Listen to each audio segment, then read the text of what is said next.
Standard 10 chapter number 3 circle 3.2 में से हम फोर्थ सम देख रहे हैं।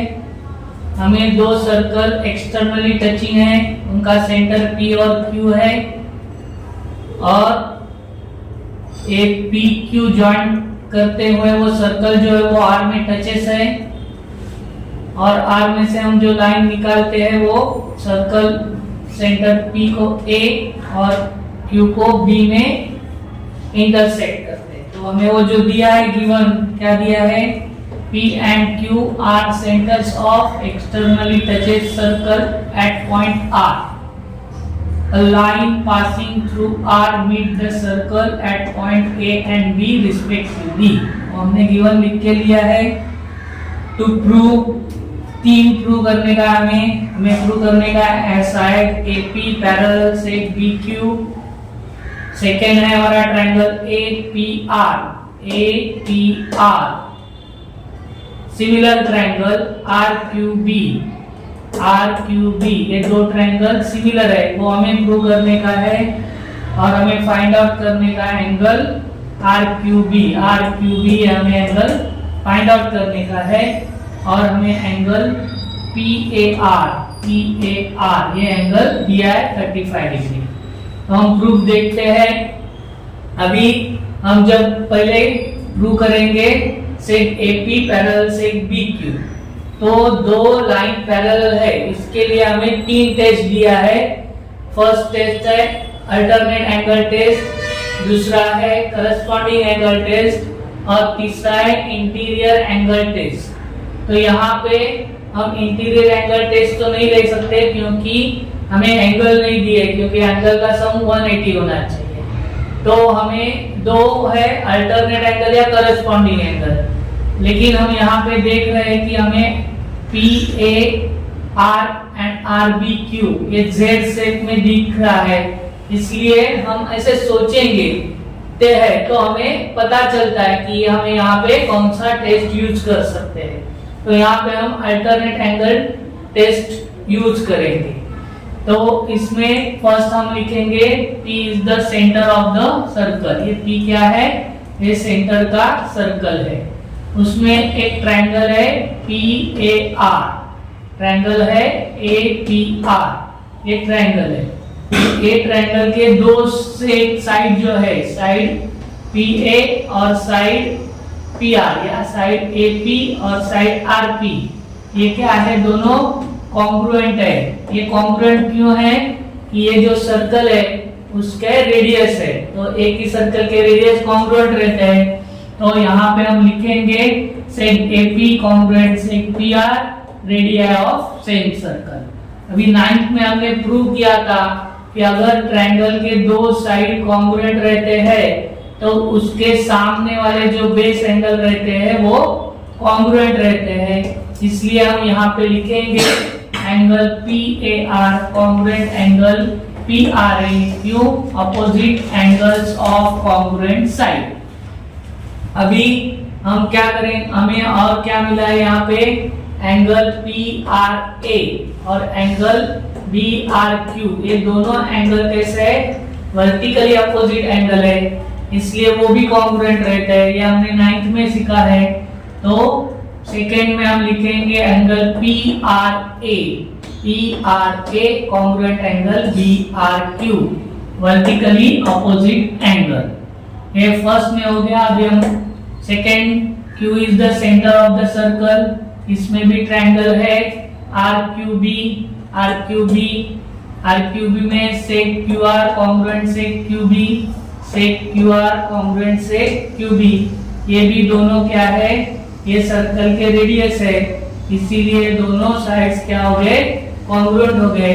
तो यहाँ पे हम लिखेंगे result radius of same circle. अभी सेम इसके जो बेस एंगल है, कौन सा एंगल, QRB और RBQ, ये दोनों भी क्या हो गए, कॉन्ग्रुएंट हो गए, क्योंकि opposite angle of congruent side. क्यों, opposite angles of congruent side, QRB congruent RBQ। अभी हमने क्या प्रूव किया है, हम यहाँ पे ये PAR कॉन्ग्रुएंट PRA, ये PRA को QBR कॉन्ग्रुएंट है और QBR को एंगल RBQ कॉन्ग्रुएंट है, यानी first angle congruent to second angle to congruent third angle and third angle is congruent to fourth angle. इसीलिए फर्स्ट और फोर्थ ये दो भी क्या हो जाएंगे, कॉन्ग्रुएंट होते हैं, इसलिए हम फोर्थ में लिखेंगे angle PAR congruent angle RBQ। Reason क्या है, फ्रॉम 1, 2 एंड 3।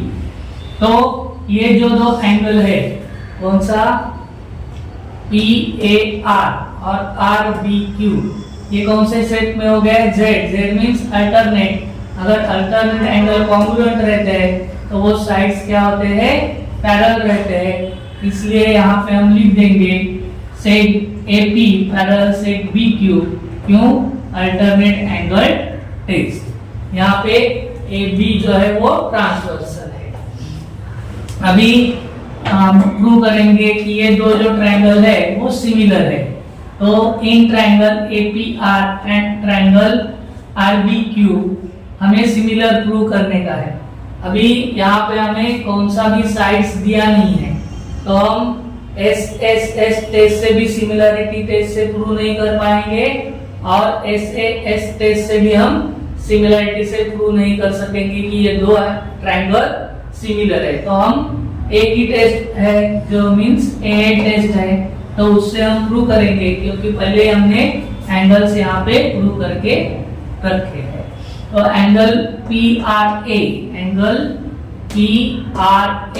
ये एंगल कॉन्ग्रुएंट QRB, ये दोनों एंगल कॉन्ग्रुएंट है फ्रॉम 2, क्योंकि वर्टिकली अपोजिट एंगल है।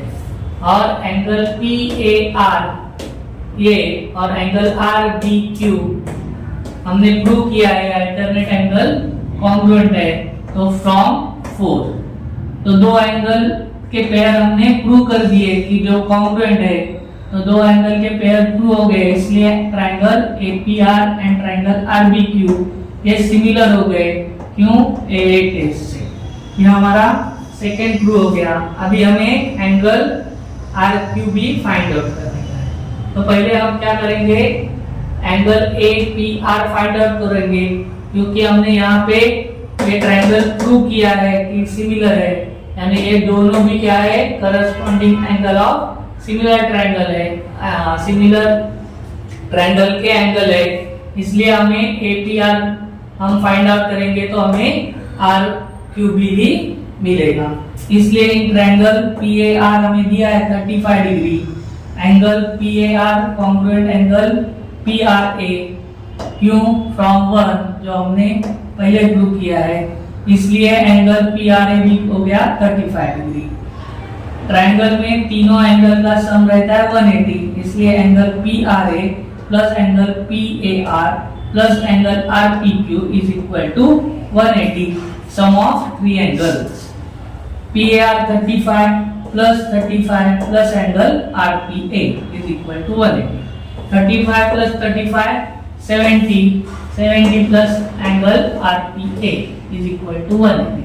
70 लेफ्ट साइड है, राइट साइड आएगा, तो यहाँ पे साइन में भी प्लस है, वो माइनस हो जाएगा। Therefore angle RPA is equal to 180 minus 70, वो आता है 110। So angle RPA is equal to 110।